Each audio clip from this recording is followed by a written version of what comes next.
Aston Villa, you bottlers. Or should I say Emery, you bottler. I remember a conversation maybe 2 or 3 years ago when me and Dan were talking about Emery at Arsenal, and I said to him, thing with Emery, from what I remember, look, I don't proclaim to be any form of football expert. I just see football for what it is. The team Burnley that I support, I see what I see on the pitch, and however I feel about them is how I feel about them. And with Emery underneath at Arsenal, I found that he just couldn't understand how to go up against the big teams. His choice was essentially, let's just attack. Now, for whatever reason, he gets fired. He's gone.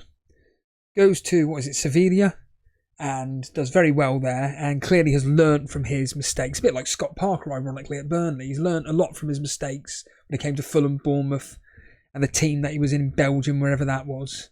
He's come to Burnley and he's done a really, really good job. A phenomenal job, in fact. A ridiculous job at Burnley. Emery goes to Sevilla, clearly learns from his mistake from Arsenal. He then leaves there, goes on to Aston Villa, and he's done absolute miracles at Aston Villa. But that performance today, Man City were there for the fucking taking. Like, just sack off FPL. Just sack that shit off for a second. Because that first half, I genuinely really enjoyed. It was pretty much end to end. Aston Villa were giving Man City a right go. And in fact, to be completely frank, like I always state, when you're up against these big teams, whether it's like some Man City, Real Madrid, Chelsea, Liverpool, Barcelona, Juventus, Bayern Munich, whoever the big guns are, if you don't take your chances, you will get fucking punished. So the second Rashford, who does extremely well to create the opportunity that he did when he hit the post, at that point you're thinking, right, just build on the momentum, and which they did. They win the penalty, he puts it away, it's 1-1, and we go into half time and it's like, do you know what, this second half could be one of those matches where it could end up being 2-2 or a 2-1 either way. Emery clearly says in the dressing room, keep it tight, and we're just going to boot it up to Marcus Rashford. Brilliant. And then, just when you think, right, he's making some attacking substitutions. Right, get Marcus Rashford on the left, Ollie Watkins through the middle. Brilliant. Now we're going to take off Rashford. One of the very few players that actually looked like they were up for the game from an Aston Villa point of view. The only real attacking threat, in my opinion, from an Aston Villa point of view, take him off. David Brent says, no, keep him on. And it just spurs me when they fucking score in the 93rd minute. Mark Goldbridge says they fucking deserve. At that point, it's like, well, then they deserved it. They deserved the fucking win. Because all Aston Villa did in that second half was just invite the fucking pressure from Man City. Just all they fucking did was just invite the fucking pressure on. And it really frustrates the shit out of me. As I said, sent Ray a voice message about watching Burnley yesterday against Sheffield United, and it's the first time. So normally, I'll be completely frank with you, and I can guarantee you guys are like it watching this anyway. That when you're watching a Premier League game and you've got your FPL assets in it, your stomach's turning, and you get a bit emotional when, for argument's sake, if Jason even bothered watching tonight's game, he'll be pissed off that Kevin De Bruyne... What did he do in this game? Oh, he just took corners, that was it. What did Marmouche do in the game? Nothing. Apart from get himself offside on a couple of occasions. I guarantee people watching the game, their stomachs are turning and they're getting pissed off. But once the game over, it's just like, whatever, move on. Put on an FPL video. But from a real life football supporting point of view, me watching that Burnley game, I felt physically sick because I knew the what would happen if we were to win. Now, I've said on record I don't want to be promoted. Still say that. If the Championship came to us and went, Alan, do you want to be promoted? I'd tell him, just say no. Just say no, because I just cannot be bothered next season. Every fucking week. Lost. Yeah, another loss. That's another loss. Yeah, another loss. Oh, we got a draw. And then we lose 3 on the spin again, then get another draw. And then we beat Sheffield United, and we think, woohoo, we're going to do all right here. And then we lose 5 matches in a row. You get the idea with that. The point being is that it was the first time that second half for me, specifically the last 20 minutes of that game against Sheffield United, my anxiety was so high, I wanted to be sick. Because like I stated, I knew that if we win, we're promoted. And I just can't be bothered to potentially draw that match and still going into the QPR game where it's, right, we've got to win. That expectation of you've got to win, it's not nice.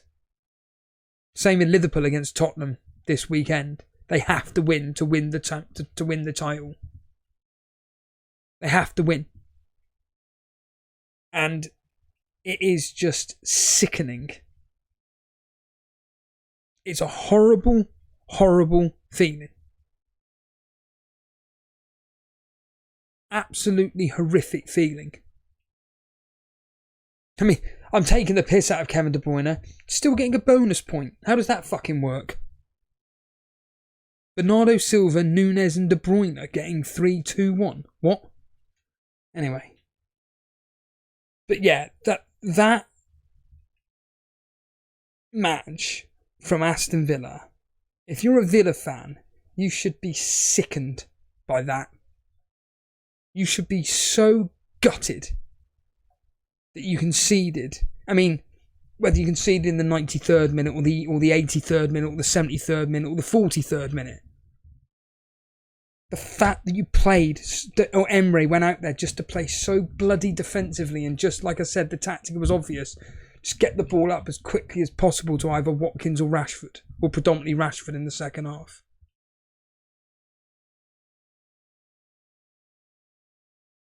I mean, like I stated, from an FPL point of view, it means none of this means. I mean, the only good thing for me is Rashford scored.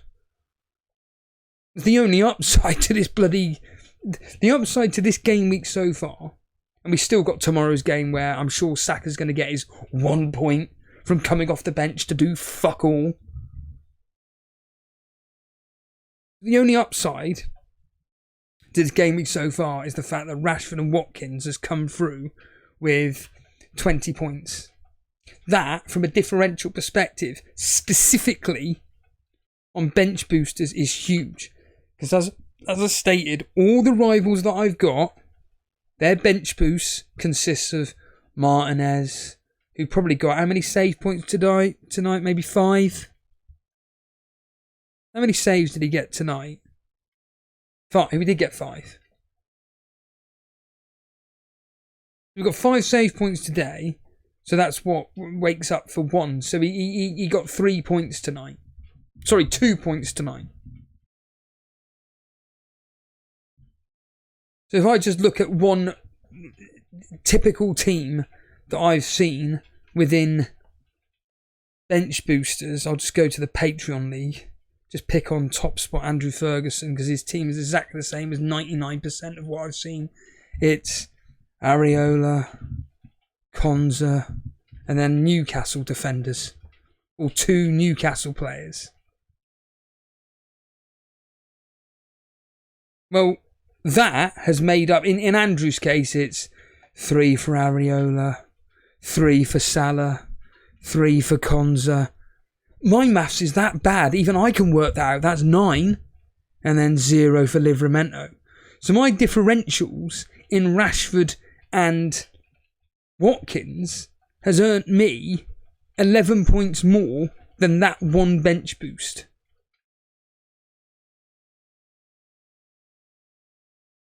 I then look at Harbour Boys, for instance. His bench boost is 4 for Martinez, 3 for Konza, Bradley 5, Isaac 2. So what's that? 7 plus 7 is 14. Fuck me, your maths is bang on tonight, Steve-O. So again, that's 11, well, whatever that works out, 6 points more from our free hit. Now don't get me wrong, people like Harbour Boy have got the likes of, well, he's got exactly the same players as me left. The only difference is I've got my captain left to play, who again is going to do fuck all. But I tell you what, I am blown. My mind is blown that me and Ray, bordering, have got this bang on this game week. Bordering on got this game week spot on with our free hit. Now, obviously, we couldn't call how this game week would go because it's been absolutely shocking for the majority of people for this double game week. They've had Marmoush blanking, Kevin De Bruyne blanking, and already gets a fucking 1 bonus point, which is a piss take, but whatever. Because, like I said, all he did was take corner kicks. But who's everybody else got left? Will it be Raya, an Arsenal defender, most likely Saliba, an Arsenal midfielder, most likely going to be Saka, then it's going to be Trossard, then it's going to be Moreno, and then someone may have Martinelli. And when it comes to the Crystal Palace players, it's going to be, let me think, Eze, Sarr, Munoz, Mateta. Well, I'm assuming that the likes of Eze, Sarr, and Munoz and Mateta all start against Arsenal.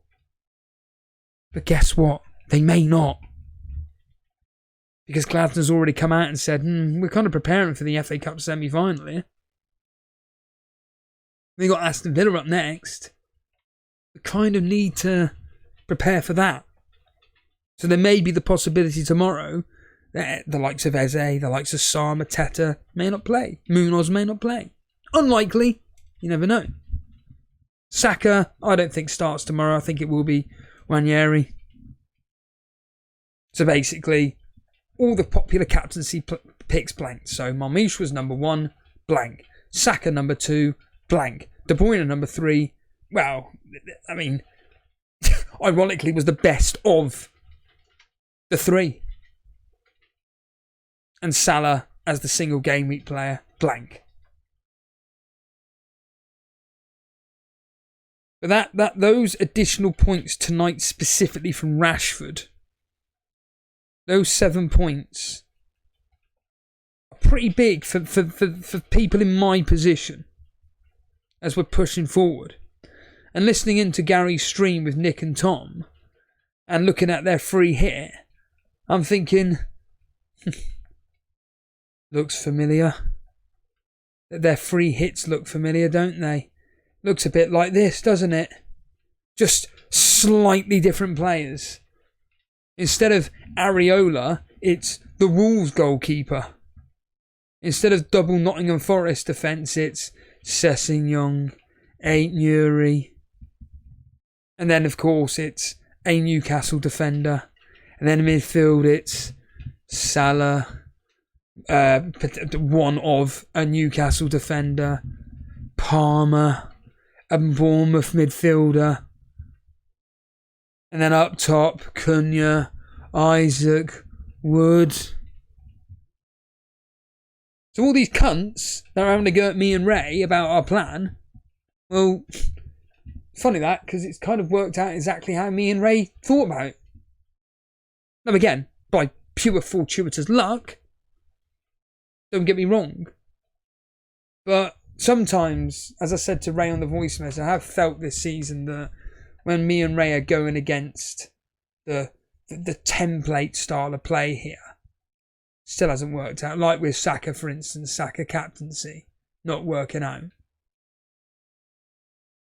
Legitimately gutting. I'm still bitter about it. And then, of course, when you've got the free hit that we've played, to be fair, like I stated, we've come out of it really well. It's all down to Eze, Sarr, Mateta tomorrow. That's just a simple categorical fact. It's down to them 3. But then we move into the free hit, And like I stated, it's going to be our Areola versus who are the popular goalkeeping positions, players that most people were looking at. Well, like I stated, it was either Nick Pope. Well, I could even do a free hit here. It's going to be either the Newcastle goalkeeper, the Wolves goalkeeper, or maybe Nottingham Forest or Liverpool's. And then most people are going with, like I stated before, the Wolves double up. Then they may be looking at Sessegnon. Then they're going up with a double or a triple up of Liverpool. What does FPL Review say? Oh yeah, it's pretty much the same team that me and Ray have got.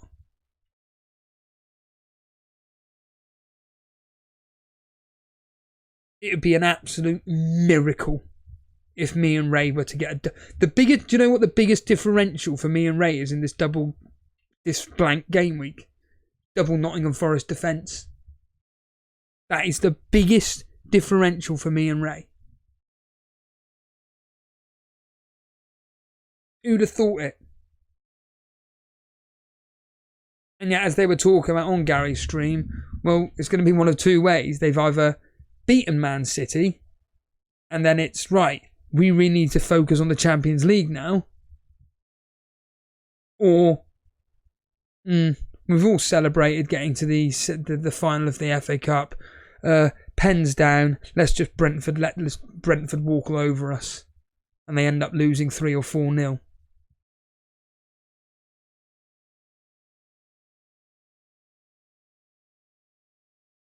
But yeah, like I stated, that match has really, really riled me up.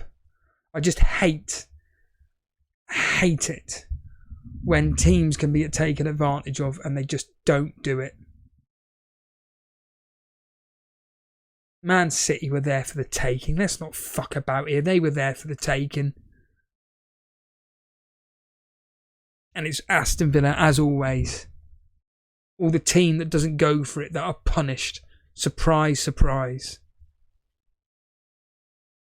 So now all that does, in my opinion, even though we kind of knew this anyway, all this is done now in the Premier League has meant that Man City go third.